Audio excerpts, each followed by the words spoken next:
नमस्कार दोस्तों, आप देख रहे हैं आपका अपना YouTube चैनल जॉनप्रिया जी के। दोस्तों, आज की इस वीडियो में हम बात करने वाले हैं एक बहुत ही जरूरी और बड़ी अपडेट के बारे में। दोस्तों, बात जो है वो है ईद की नमाज को लेकर सामने आ रही है।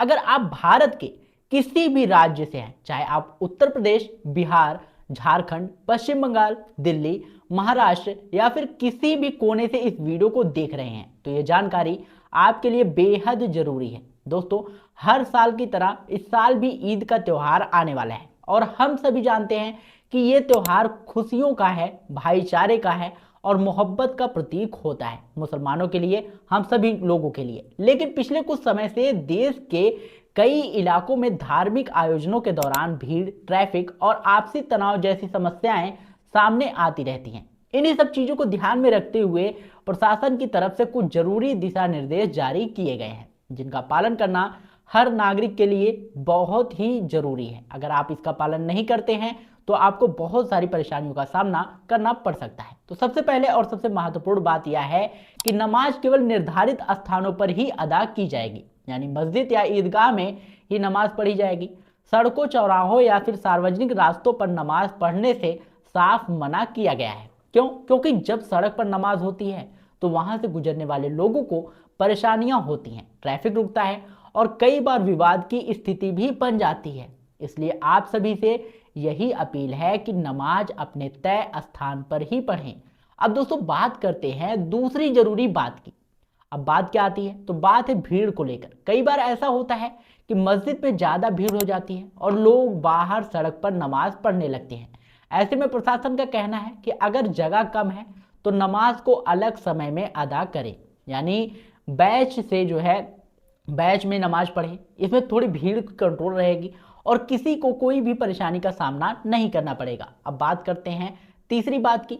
तो दोस्तों, तीसरी बात है प्रशासन की अनुमति। अगर किसी इलाके में बहुत ज़्यादा भीड़ होने की संभावना है तो वहाँ के आयोजकों या फिर कमेटी वालों को पहले से प्रशासन से अनुमति लेनी चाहिए।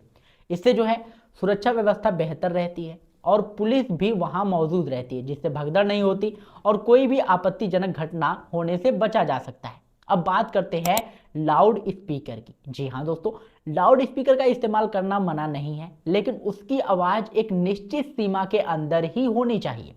बहुत तेज आवाज या लाउड स्पीकर से बजाने से आसपास के लोगों को दिक्कत होती है, बच्चों की पढ़ाई, बुजुर्गों की तबीयत और कुछ लोगों को हार्ट अटैक की प्रॉब्लम भी होती है और अन्य लोगों को काम जो है प्रभावित होते हैं। इसलिए साउंड लिमिट का ध्यान रखना बेहद जरूरी है। अगर कोई इस नियम का उल्लंघन करता है तो उस पर कार्यवाही भी हो सकती है।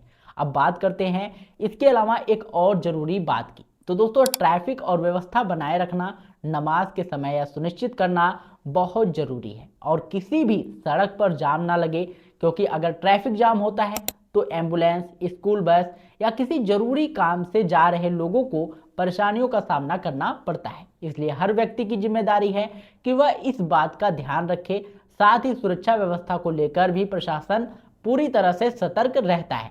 अब दोस्तों, कई जगहों पर पुलिस बल तैनात किए जाते हैं और किया जा सकता है। सीसीटीवी कैमरे लगाए जाते हैं ताकि किसी भी तरह की गड़बड़ी को तुरंत रोका जा सके।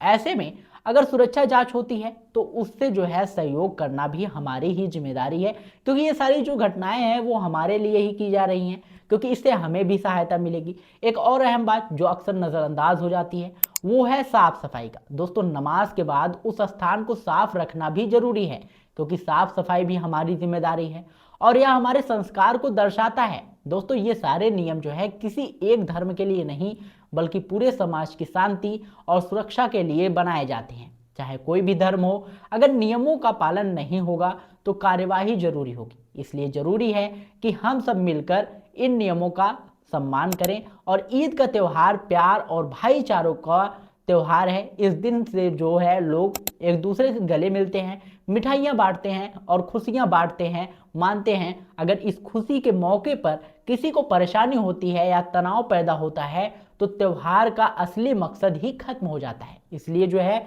आप सभी से यही अपील है, आप सभी से यही विनती है कि नमाज को शांति से अदा करें, नियमों का पालन करें और किसी को भी परेशानी ना होने दें। चाहे आप कहीं भी रहते हो, छोटे शहर में हो या बड़े शहर में हो, इन बातों का ध्यान रखना बहुत ही जरूरी है। अगर आप इन सभी बातों का ध्यान रखते हैं तो ना सिर्फ आपका त्यौहार सुरक्षित रहेगा, बल्कि समाज जो है, समाज में एक अच्छा संदेश जाएगा और आपकी गरिमा ऊंची होगी। तो दोस्तों, अगर आपको ये जानकारी जो है उपयोगी लगी हो तो वीडियो को लाइक करिएगा, ज़्यादा से ज़्यादा अपने भाइयों और बंधुओं के साथ इसे शेयर करिएगा। और दोस्तों, अगर आपको कोई भी समस्या हो, कोई भी प्रश्न हो, तो आप जो है हमारे कमेंट बॉक्स में पूछ सकते हैं। हमारी टीम आपकी पूरी सहायता करेगी। और यदि आप चैनल पर पहली बार आए हो तो जॉनप्रिया जी के चैनल को सब्सक्राइब करना मत भूलिएगा। और अधिक जानकारी के लिए आप हमारे टेलीग्राम चैनल से जुड़ सकते हैं। टेलीग्राम चैनल का लिंक जो है हमने डिस्क्रिप्शन में दे रखा है, तो जाइए वहां पर आप लोग फटाफट ज्वाइन हुए। मिलते हैं नई वीडियो में नई अपडेट के साथ। तब तक के लिए जय हिंद, जय भारत।